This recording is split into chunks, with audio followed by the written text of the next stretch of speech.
El futuro ya llegó a la ciudad. El telepase en la autopista Ilia ahora es telepase sin barrera, sin cabinas, sin detenerte. Adherite en telepase.com.ar. AUSA, Autopistas Urbanas. Estudia actuación en Timbre 4. Niños, adolescentes, adultos. Dirección Claudio Tolcachir. Informes en www.timbre4.com. Somos energía. Somos crecimiento. Somos compromiso. Somos el futuro que mueve a todo el país. Sindicato de Petroleros Privados. Marcelo Rucci, secretario general. Somos PAE, líder global de energía. Ofrecemos productos y servicios a la industria y estaciones de servicio. Nuestra producción de petróleo y gas abastece al mercado local y al de exportación. Producimos combustibles de máxima calidad en la refinería más moderna de Sudamérica. Invertimos, innovamos, crecemos. Somos PAE, energía para la industria. Letras y corcheas. Un encuentro con músicos y escritores. Una hora para disfrutar de canciones y textos contado por sus autores. Letras y corcheas. Los jueves de 22 a 23 con la conducción de Hernán y Mario Dobri.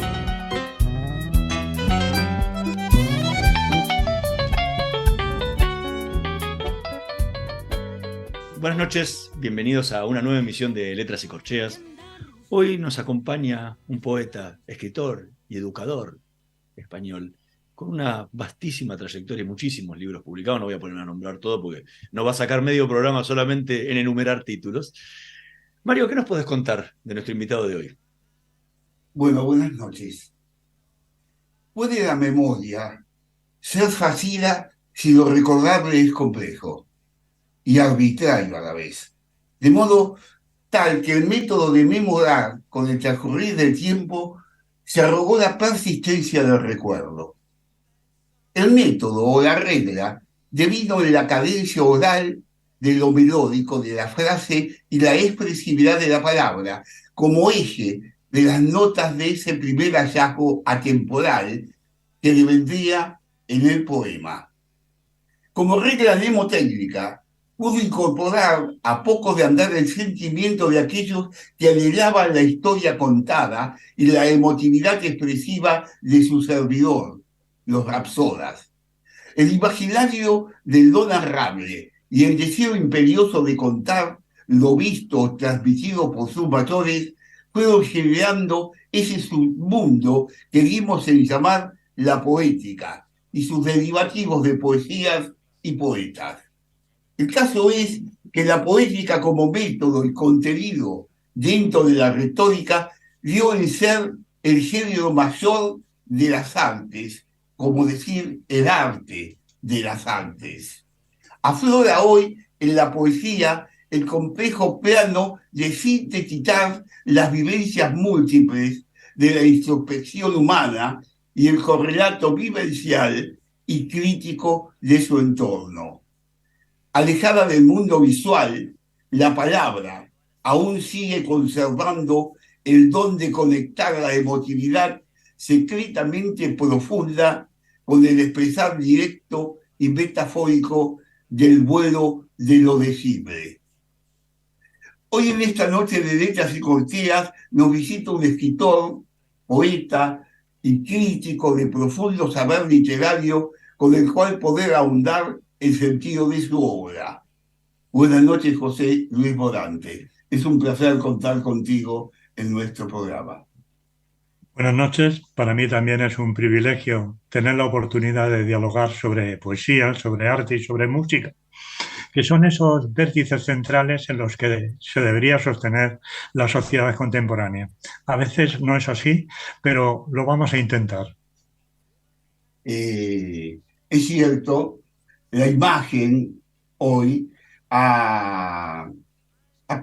predomina sobre la palabra, sobre el sonido del decir, ¿no? Y bueno, pero por suerte hay muchísima gente que se obstina en mantener la palabra como eje del vivir, del ser, ¿no?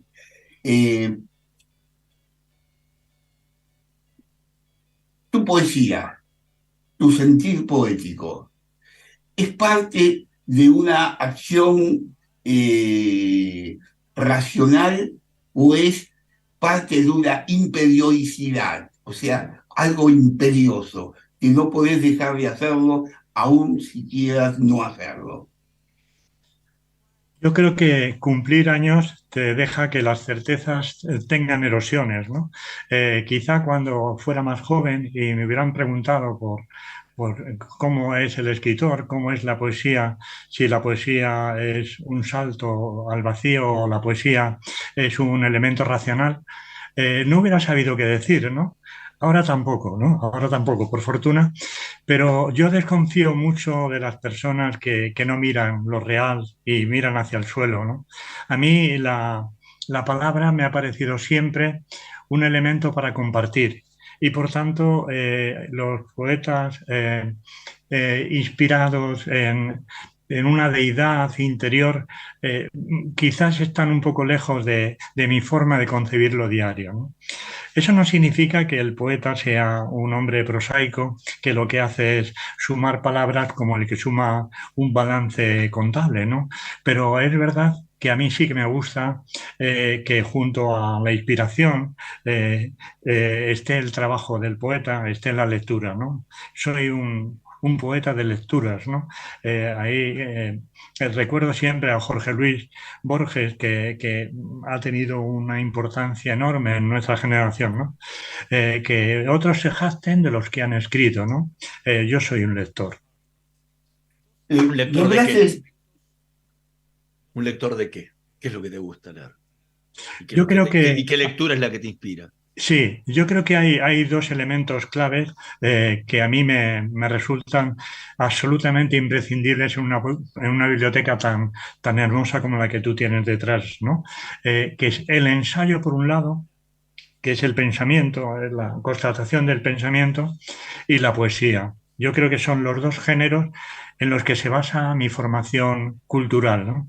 Leo mucho menos novelas, leo mucho menos relatos y solo esporádicamente creo que la ficción ocupa mi tiempo. Me gusta más el pensamiento, aunque ahora mismo he descubierto hace una década o así un género que une poesía y pensamiento a la vez, que son los aforismos, ¿no? Los aforismos son esas píldoras verbales que permiten condensar la sabiduría en muy pocas palabras, ¿no? eh, antes nombrabas a Jorge Luis Borges, o sea, y tuve la suerte de conocerlo personalmente. Y eh, ¿qué lectura es lo que te atrae? Porque he escuchado muchísimo hablar de él, además del tratado, y a muchos españoles. Debo decir que Jorge Luis Borges tuvo que transitar mucho para ser reconocido como tal, no solo afuera, sino en nuestro país. En nuestro país ha sido muy denostado recién ahora podemos decir que los argentinos descubren a Borges, ¿no? No Uh -huh. todos, pero una. Uh -huh. Pero, ¿qué es lo que decís que hay dado a nuestro castellano, a nuestra poesía, a nuestro sentir literario? ¿Dónde está el eje de Yo creo Borges? que Jorge Luis Borges es un universo verbal. Es una galaxia, ¿no? Si yo tuviera que elegir, Mario, una sola cosa de Borges y buscara otros rincones expresivos de lo que ya han dicho mis colegas, a mí me encantan los prólogos de Borges. Esa sensación tan hermosa que es resumir los afectos hacia un escritor o resumir los méritos de un libro en menos de un folio. Borges lo hacía maravillosamente. Luego hay otras partes de Jorge Luis Borges que me gustan mucho. Los relatos, por ejemplo, me parecen magníficos. Los cuentos, los microcuentos de Borges eran excelentes. Y también me gustaba mucho de Borges su conversación. A veces decía absolutas perogrulladas, ¿no? A veces tenía unos juicios de valor tan severos que le provocaban reacciones adversas y que la gente viera al escritor como un pedante, ¿no?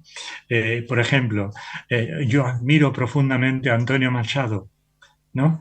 Y recuerdo una definición de Borges sobre Antonio Machado que nos desarmó a todos. Alguien le preguntó por la poesía de Antonio Machado y Borges contestó: ah, sí, ese poeta, el hermano de Manuel. O sea, como un personaje secundario ahí arrimado en la biografía personal de otro poeta que era Manuel Machado, ¿no? Yo creo que entre los dos va una diferencia abismal a favor de Antonio Machado. Y luego estuvo la guerra civil que, como sabes, rompió el clima de convivencia del país y estuvieron los dos en bandos muy distintos, ¿no? Antonio Machado tuvo una implicación directa en la República y Manuel Machado estuvo con el fascismo de Franco. Entonces, ahí es muy difícil liberar a los dos de esa línea imaginaria de su compromiso público, ¿no? Pero vamos, Borges, incluso cuando no acertaba, como en este caso, también acertaba. Vos sabés que, Recién hablando decías de... que eras un poeta de lecturas, ¿sí? Cuando uno es un poeta de lecturas, es un poeta que lee de muchísimos lugares y se nutre de un montón de fuentes, pero para crear luego algo personal. ¿Cuál es ese estilo personal? ¿Cómo lo definirías, ese estilo personal tuyo que surge de todas estas lecturas? Bueno, desde muy pronto, desde 1990 que salió mi primer libro, los críticos que comentaron aquella primera entrega que se llamaba Rotonda con estatuas hablaban de un intimismo confidencial, ¿no? Hablaban de una poesía confesional y comprometida. Es decir, ese compromiso del yo con lo público a mí siempre me ha parecido importante, ¿no? La voz del poeta en la historia, no desgajado en su guardilla, aquí hablando con Hernán o con el placer de conocer así a Mario, sino hablando con la gente de la calle, ¿no? Como decía Blas de Otero, el poeta es un elemento fundamental de un patrimonio muy escaso, la palabra. Y la palabra hay que compartirla, ¿no? Estamos conversando con José Luis Morante. Vamos a pedirle que después de todo esto que hablamos de su poesía, de su estilo, de lo que se nutre y todo, si nos puede leer alguna de sus poesías para compartir con los oyentes y que puedan entender un poco de qué es lo que estamos hablando, ¿no?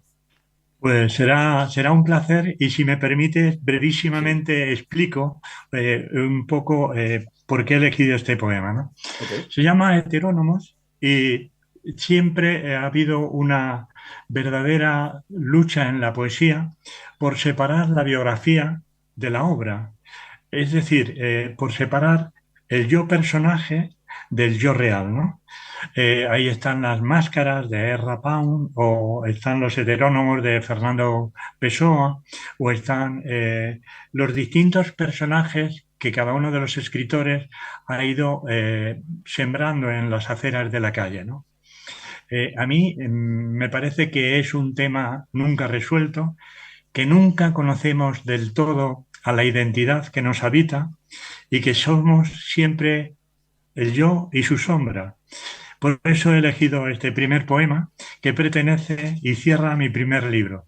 Tú sabes que los poetas, querido Hernán, a veces se llevan mal con su primer libro, pero para mí Nosotros los fue poetas. es esencial. Es decir, es lo que me permitió salir a la calle y pensar que había dejado un verso volando en alguna parte y que alguien lo recogería.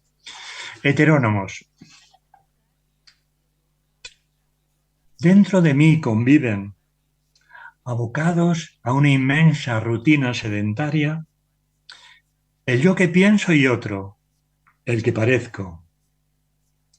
Un pacto que firmaran con los ojos les combina a respirarse en cierta tolerancia, y ambos han sido absueltos de mencionar siquiera cuál fue la última causa que les diera la vida. Cada uno tiene ya su enclave exacto.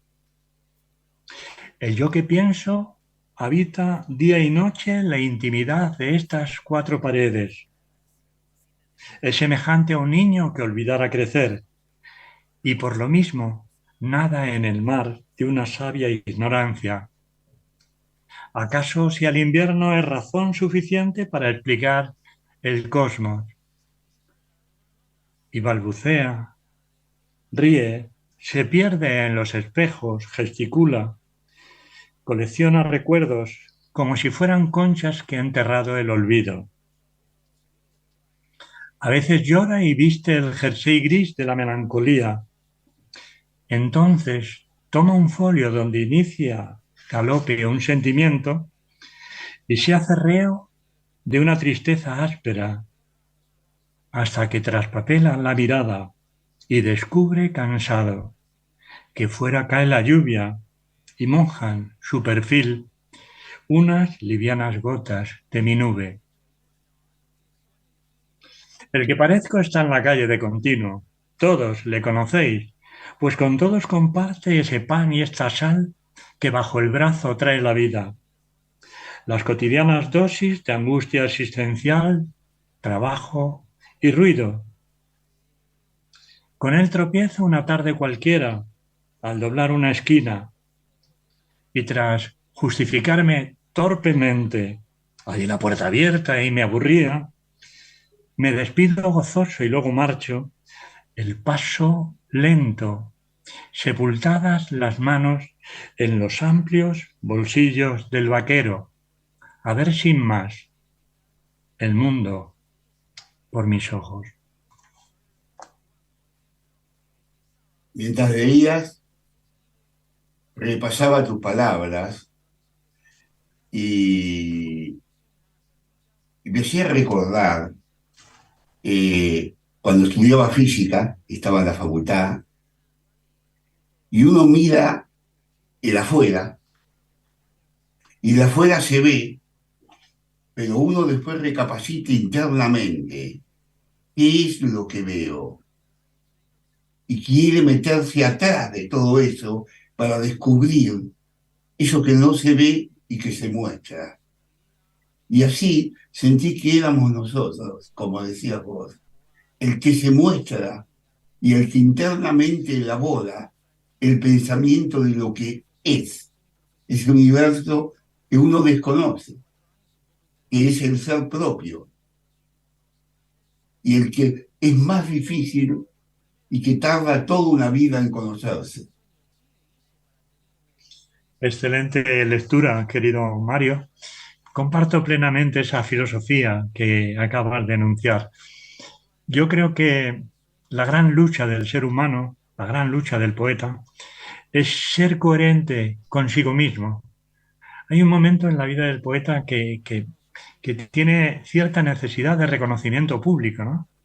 Pero la edad amansa, la edad apacigua el paso y la edad sabe que lo verdaderamente importante es que el extraño interior y la persona que somos para los demás se muestren con entereza, tal cual son, con sus errores, con sus defectos, pero también con esa voluntad de aprender cada día, ¿no? El aprendizaje existencial es el que nos hace al final de nuestra vida decir, mereció la pena, al menos lo intenté. Sí. Ahora, recién hablabas de tratar de separar la biografía de cuando uno escribe, ¿no?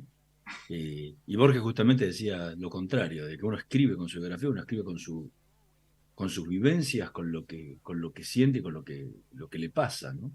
Y digo, ¿es posible poder separar ese yo personal del yo literario?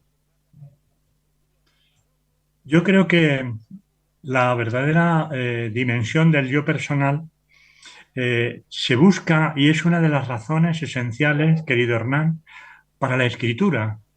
Yo creo que, no sé si estarás de acuerdo, eh, la palabra se hace necesidad cuando no persigue un mero juego literario, sino sobre todo cuando intenta una búsqueda de conocimiento y de aprendizaje. A partir de ese conocimiento y aprendizaje cobra mucho más sentido, sin duda alguna, la tarea del escritor, ¿no? Y por eso hablé al principio de dos géneros que me parecen la columna vertebral de mi trabajo literario, que son la poesía y el ensayo, ¿no?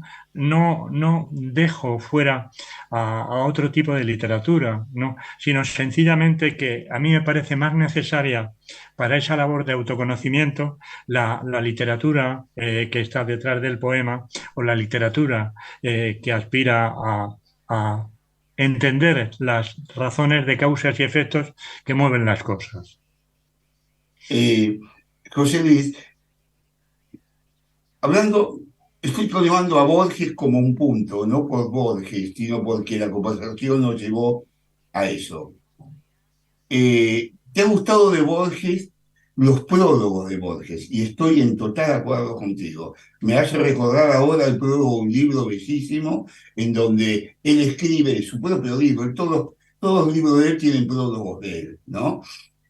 Donde él describe un encuentro con Lugones, un gran poeta argentino, Sí, sí. y donde le lleva el libro y él siempre tuvo adoración por Lugones, y Lugones lo lee en una biblioteca, la Biblioteca Nacional, y de ese tiempo lo lee y hace alguna sonrisita como diciendo que acá hay alguna palabrita, algún sentido de lo que yo escribía o era.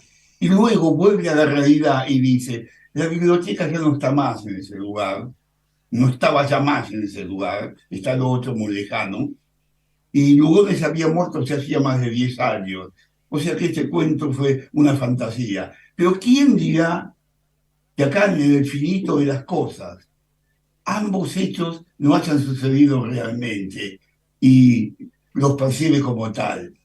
Es decir, que el tiempo, el infinito tiempo, ¿quién podía decir que esta charla entre vos y yo no se dio a través del espacio de 2000 de kilómetros y realmente sucedió en tu casa sentado tomando un café? ¿Quién podrá decir que no fue así? Así fue ella. El prólogo de tu libro, Remar en seco, ¿qué opinión te da? Yo creo que hay una forma de entender el prólogo que está a contracorriente con los prólogos habituales. No sé si has percibido, querido Mario, que cuando se encarga un prólogo pesa excesivamente el contacto afectivo que tienes con el escritor o con el músico o con el pintor. Y los prólogos tienden a hacer una especie de geografía de afectos, ¿no? Una especie de inventario de afectos para acabar diciendo que es muy buena gente, ¿no? Un amigo mío, un día, hablando con él, eh, se reía muchísimo de lo abrumado que deja cuando tú vas a presentar a un libro y te presentan a alguien alrededor y te dice, sí, te presento a José Luis Morante, es muy buena gente. Ya, pero lo que estábamos haciendo aquí ahora era presentar un libro, ¿no? Se supone que lo que cobraba importancia no era el carácter ético del escritor, sino sobre todo la calidad del libro, ¿no? Por tanto, a mí me parece que los prólogos, en general, todos los prólogos, eh, pero también el prólogo de cualquier libro de Borges, tiene que tender a separar la obra de la persona. Tiene que trazar un camino con dos aceras. En una acera lo que es el libro y en otra acera lo que es la persona, ¿no? Y eso casi nadie lo consigue mejor que Borges. Y eso casi nadie se da cuenta de que no ayuda al escritor la palmada gratuita. No sé si estarás de acuerdo, ¿no? Lo que ayuda verdaderamente al escritor es el análisis a la distancia justa, como se debe mirar un cuadro. Si un cuadro se mira al detalle, parece que lo que estás realmente mirando es el marco del cuadro, ¿no? Pero si tú quieres apreciar el cuadro, tú tienes que buscar la distancia justa para separar la obra y el espectador, y para que haya entre los dos un camino que sean capaces de fundirse, ¿no? Estamos No sé conversando si te ha parecido una postura digresiva, ¿no? Estamos conversando con José Luis Morante. Vamos a hacer una pequeñísima pausa. En un minutito más regresamos con más Letras y Corcheas. No se vayan. Vamos la radio, somos tu voz. Vamos con Eco, siempre la verdad y la mejor información. ¿Cómo prevenir dengue, zika y chikungunya? Sin criaderos no hay dengue. Limpia tu patio de objetos que acumulen agua. Elimina agua estancada de recipientes. Reemplaza con tierra o arena el agua de tus flores. Tapa los tanques de agua y cisternas. Tira y perfora llantas para que no acumulen agua. Limpia floreros y bebederos. Recordá, sin criaderos no hay dengue. Intendencia Menéndez. ¿Cuándo fue la última vez que te tomaste un respiro para ver un amanecer? Descubriendo lugares distintos que te hacen soñar, emocionar. Lugares que se convierten en felicidad cuando compartís ese momento con amigos. ¿Cuánto hace que no te tomás un respiro para descubrir algo distinto? Catamarca es mucho más que un destino.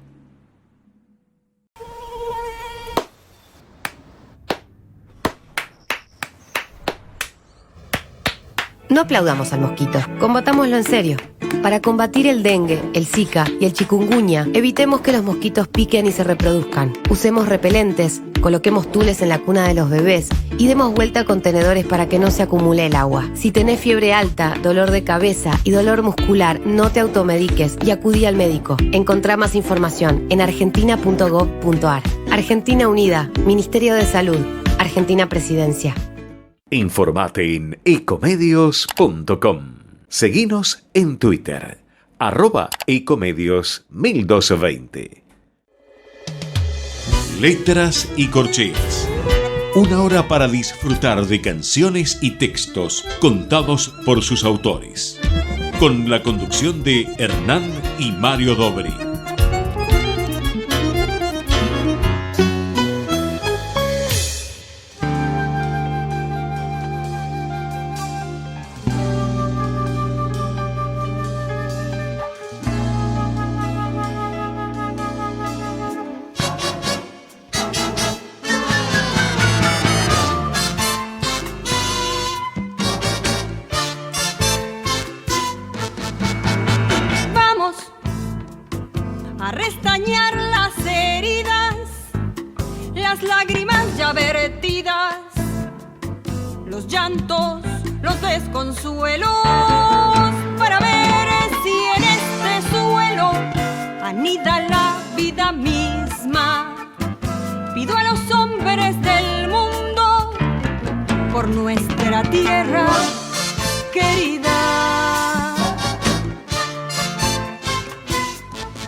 La patria nunca está sola.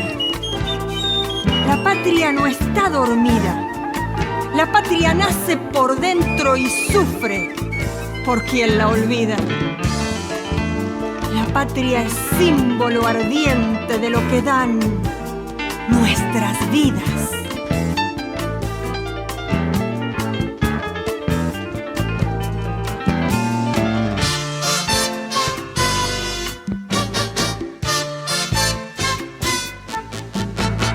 Veo un horizonte teñido por nubarrones que han sido causa de muchos dilemas, tiempo de encender hogueras que abismaron los caminos. Pido por nuestros destinos a los que sufren y esperan.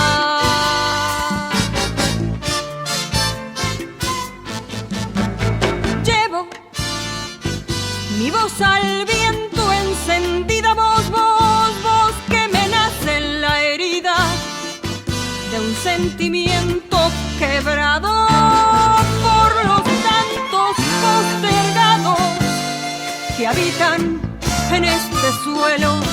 Les suplico que sin miedo nos den la mano tendida.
Escuchábamos a Silvia Reyes interpretando Invocación, tema del poeta Mario Dobri, mientras seguimos conversando a la distancia con el poeta José Luis Morante, que vive en España y nos está contando y estamos discutiendo un poco todo este proceso de creación literaria y creación de un poemario, ¿no? Porque recién hablábamos del prólogo.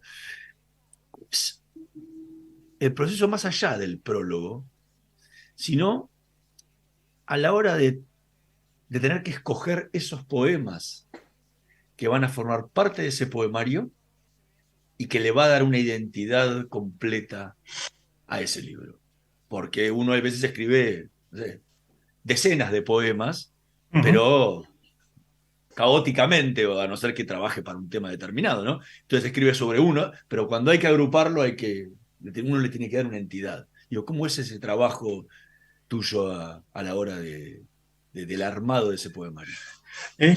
Quizá es uno de los trabajos más duros de ese tiempo de llevarle a la imprenta y cerrar el trabajo, ¿no? Porque los poemas van naciendo y van surgiendo con el tiempo y se van escribiendo, luego los repasas, los metes en el cajón, ¿no? Pero aglutinar 40, 50 composiciones y darle una especie de exposición, nudo y desenlace es muy complejo, Hernán. Es verdad que es una tarea difícil y para mí tiene una enorme importancia el primer poema y el poema de cierre, ¿no? Es como si hubiéramos deambulado por una larga conversación, pero que al final se respondiera a la pregunta de arranque, ¿no? ¿Cómo es esto, no? Y que al final hubiera una respuesta, aunque la respuesta fuera una interrogación. Entonces, ese proceso sí que es verdad que es muy complejo. A mí me cuesta escribir mucho tiempo un libro, suelen ser 3, 4, 5 años, pero en el caso del último libro, Nadar en seco, pues he tardado casi 10 años en cerrar el libro completamente, ¿no?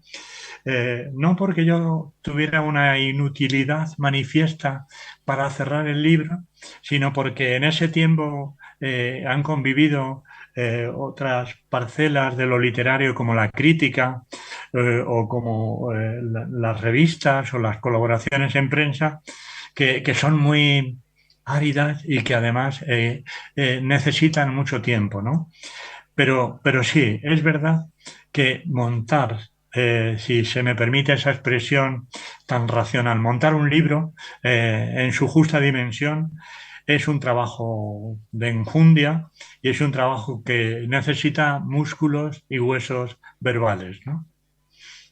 Vos sabés que, José, leyendo detenidamente poema tras poema y analizándolos, porque eso hice de tu libro, lo que pasa es que lo había empezado a leer hace un tiempo cuando me llegó y después ahora empecé a repasarlo nuevamente. Un libro como este no se puede leer una vez, hay No. que leerlo varias veces, porque si no, el contenido no se logra memorizar. Y si no hay memoria de lo que se lee, es difícil razonar sobre lo que se lee, ¿no? Eh, pero en grandes cosas yo sentí que el libro estaba dividido en dos partes. Vas a saber el libro como tal, yo cuando tomo un libro, lo primero que hago con el libro es olerlo. O sea, agarro, lo respiro para sentir el olor de la tinta, eso me lleva a gratificarme con lo que tiene adentro. Después la tapa, ¿no? Acá la tapa de Nadar en seco, eh, es una tapa por momentos plácida y por momentos terrorífica, porque alguien mira de oscuras, de espaldas, ¿no? El espacio, pero se cierne una oscuridad de arriba que comienza a aplastar el espacio. Y eso, a mí, personalmente, en mi sentir, lo he sentido como algo que me oprimía, algo que me decía, ojo, ¿no? Luego, cuando lo estaba leyendo, en mi segunda lectura, me di cuenta que el libro tenía una fractura. Es decir, había una primera parte que llegaba hasta un poema que se llama Mudo. Y de Mudo en adelante era otro libro. El primer libro era muy cerrado de sí mismo. Es decir, la poesía para el poema y el poeta para, metido ahí adentro, que costaba poder leerlo porque se hacía falta un juego muy racional para leerlo. No era expansivo. O sea, conozco 500 poemas de memoria, por decir un número. Puedo decirte a Borges, la mitad de Borges de memoria, puedo recitarte la Ilíada de memoria. Pero me costaba hacer memoria de un poema, porque me faltaba el vuelo externo a los primeros poemas. O sea, tenía que meterme en él y ahí quedaba encerrado, no podía salir de él. Pero de Mudo para adelante se da otro libro. Es un libro que ama la palabra, ama el sentido. Del primero, no. Ama la cosa, pero no la palabra. Y a mí la poesía es palabra, es sonido musical, melodía de la sílaba, es todo eso. De Mudo para adelante hay un poeta que se abre. Y cada poema dice algo para que yo lo escuche.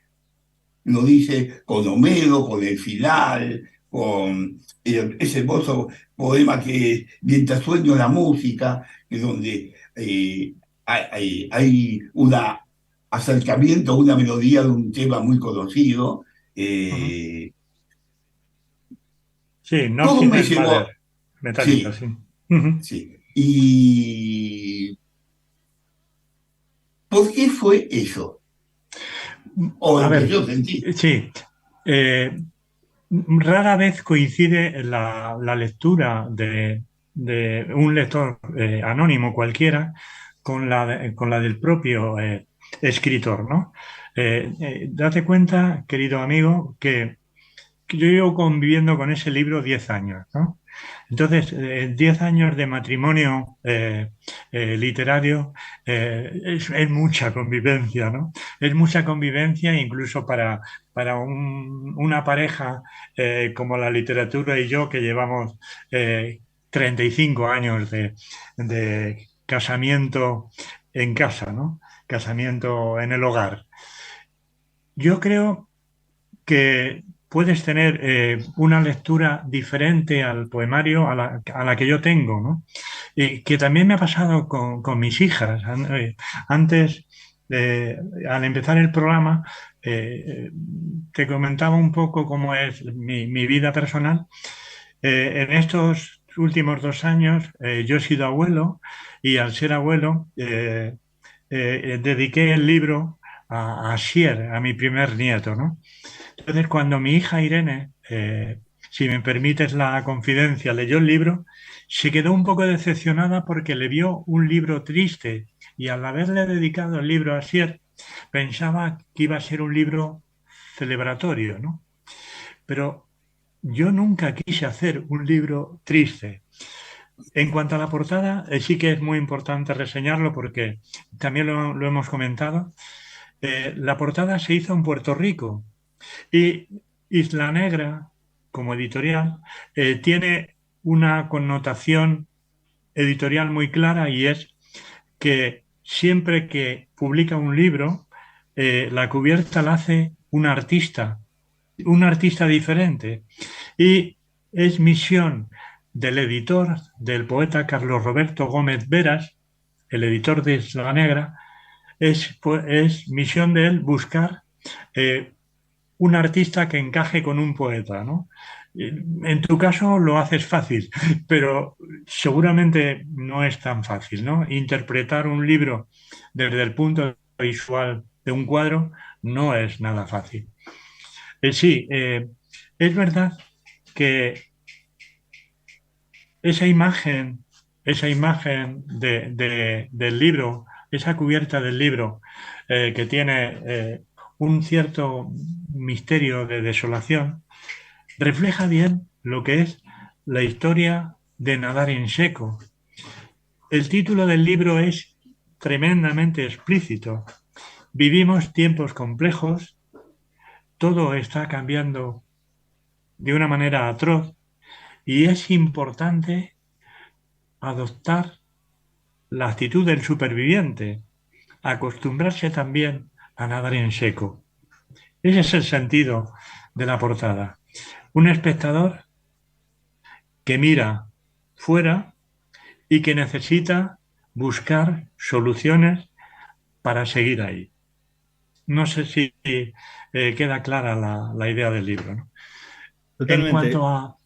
Sí, No, no, un brevísimo sí. inciso. En cuanto al libro, hay una mirada social en el libro que también es muy importante refrendarla. Por ejemplo, el poema El Muro está hecho de forma explícita cuando se aprobó la construcción del largo muro entre México y Estados Unidos que dejaba fuera a un montón de gente y que la única salida que tenían era el desierto. El poema Chahuen es uno de los momentos más duros del libro porque habla de las pateras que se traga el mar Mediterráneo, que ha sido siempre un mar cultural y que ahora es el cementerio de muchos sudafricanos, muchos subsaharianos, ¿no? Que vienen a España buscando un mundo mejor. Entonces, esa parte social del libro tiene un peso importante a lo largo del libro, ¿no? Y luego es verdad que la edad te hace ser, querido Mario, más reflexivo y por tanto es una poesía más de pensamiento. Es verdad. Estamos conversando con Jesús Luis Morante. Vamos a pedirle un segundo favor. Primero ya tuvimos el atrevimiento en la primera parte, ahora en la segunda parte del programa de pedirle si nos puede compartir otro poema. Alguno. Bueno, De los tantos que has escrito. Sí, si me permites, yo creo que voy a leer un poema que no tenga esa connotación de pesimismo que tienen algunos de mis poemas, ¿no? Hay una premio Nobel que yo amo profundamente, que es Wisława Szymborska. Es una poeta polaca que ha hecho de lo sencillo y de lo cotidiano su herramienta de trabajo. Entonces, es un homenaje a Wisława. Homenaje. Una cita de Wisława Szymborska. Cuando pronuncio la palabra futuro, la primera sílaba pertenece ya al pasado. A espaldas del silencio las palabras despeinan su rocío. Si digo más, bajo la piel escucho sementeras y afán de amanecer. Pronuncio pájaro y niego las escamas y el latido branquial. Musito brizna, hormiga, topo, abeja, grillo, y se expande un terrario. Inadvertido, vulnerable a la luz, ladera arriba. Acerco al labio las sílabas de plato y el paladar saliva, perejil. Cuento idas, regresos y los pasos contienen urgencia y lentitud en el repliegue. Mis palabras orean la azarosa secuencia de los signos, los hábitos insones que reiteran un equilibrio frágil que alborota en los nombres su verdad. Si pronuncio Wisława, transfiguro las letras del asombro y aparece en silencio con su hocico de liebre el instante final de este poema. Muy interesante, y más lo que has dicho desde el comienzo, que cuando uno dice futuro ya está diciendo pasado, ¿no? Borges mismo tiene un cuento hermoso donde va a ver a su amiga que ha muerto. Y cuando cuando va y se retira, y ya en la calle, el cartel que estaba cuando había entrado lo habían sacado, ya los coches que estaban no estaban más, el tiempo ya había transcurrido, ya era parte del pasado, ¿no? Vos sabés que hay dos aspectos de las cosas humanas que me llaman la atención. En ciencias, en física, uno estudia la historia del universo. Es decir, nosotros vemos las estrellas del espacio, pero vemos todo un espacio muerto, porque ese espacio ya no existe. Fueron miles y millones de años atrás, y una estrella lanzó una luz que te llega hoy, ya ni debe estar la estrella siquiera. Es decir, la historia del universo es la historia de su pasado, no del presente. Pero cuando uno habla de la historia humana, no es la historia del pasado, es la construcción del pasado, porque el hombre ha construido su historia. No hay una historia previa al hombre, donde puede indagar el hombre para verla. Eso se lo dejó a los sueños, que yo sé que en el futuro ya estaba determinado, como si fuera su historia, y no es así. Entonces, esta dicotomía entre la historia del universo y la historia del hombre es la que encaja con tu poema. No sé si lo he interpretado bien. Yo creo que somos parte de un elemento cósmico tan grande y tan casi inconcebible que refleja sobre todo nuestra pequeñez, ¿no? Nuestra pequeñez como civilización y nuestra pequeñez a lo largo del tiempo, ¿no? El hombre en un universo que hace millones de años que comenzó a formarse ocupa una parte muy pequeña de ese paréntesis de vida que llamamos historia universal del hombre, ¿no? Yo creo que sí, que formamos parte de una constelación, de una creación tan hermosa y tan brillante que no podemos eludir el compromiso de hacer que ese universo, con nuestro pequeño grano de arena, siga constatando su verdad y su belleza, ¿no? En los últimos años ha habido un deterioro enorme del planeta en todos los sentidos, ¿no?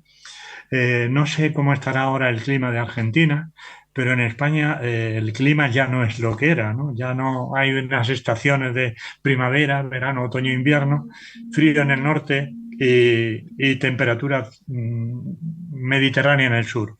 Hoy Bilbao era la ciudad más calurosa de España, pero Bilbao está en el norte, junto al Océano Atlántico, en el mar Cantábrico, y por tanto es algo insólito, ¿no? Con esto, querido Mario, quería decir que yo sí me siento parte de esa creación hermosa. Yo sí me siento esa pequeña célula que da su voz para que todo esto se siga conservando codo con codo y gracias al esfuerzo de todos, ¿no? Por lo demás, yo creo que la poesía, siempre, por mucho que yo quiera ser un poeta racional, realista, figurativo, tiene sus enigmas que jamás se descubren, ni siquiera después de 35 años de lectura. ¿Qué es la poesía, no? Pues realmente a estas alturas de mi vida lo pienso descubrir en el próximo poema, ¿no? José Luis Morante, muchísimas gracias por habernos acompañado esta noche en Letras y Corcheas. Fue realmente un placer enorme el haber podido conversar contigo, ahondar en tu obra y reflexionar un poco sobre lo que es este mágico mundo de la escritura. Así que muchísimas gracias a nuestra audiencia. Los invitamos a que profundicen más en su obra. Se puede encontrar bastante todavía en forma digital a la distancia desde la Argentina, pero los invitamos a que disfruten como nosotros de las lecturas que hemos hecho. Pues seguro que será un placer, querido Hernán. Muchísimas gracias por hacer posible este pequeño privilegio personal de hablar con Mario, de hablar contigo y de seguir habitando poesía y amistad. Seguro que será un placer. Nos vemos pronto en España o en Argentina, pero nos vemos. Bueno, muchas gracias, José Luis.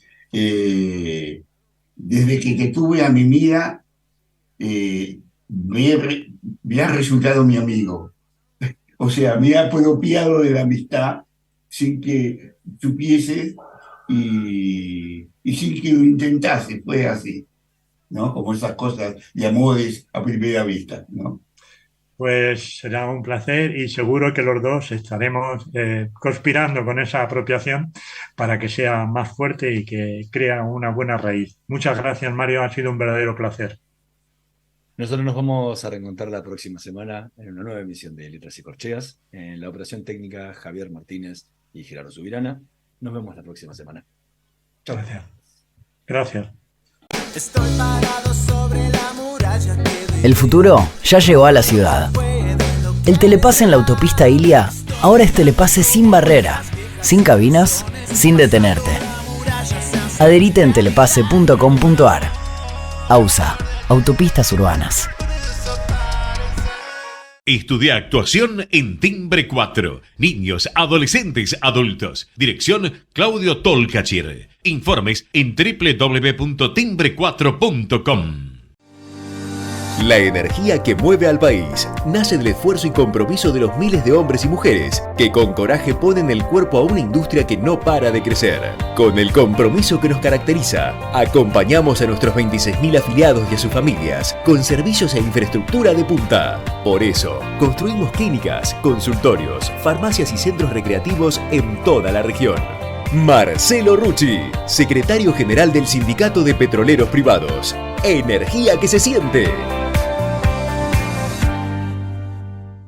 Somos PAE, líder global de energía. Ofrecemos productos y servicios a la industria y estaciones de servicio. Nuestra producción de petróleo y gas abastece al mercado local y al de exportación. Producimos combustibles de máxima calidad en la refinería más moderna de Sudamérica.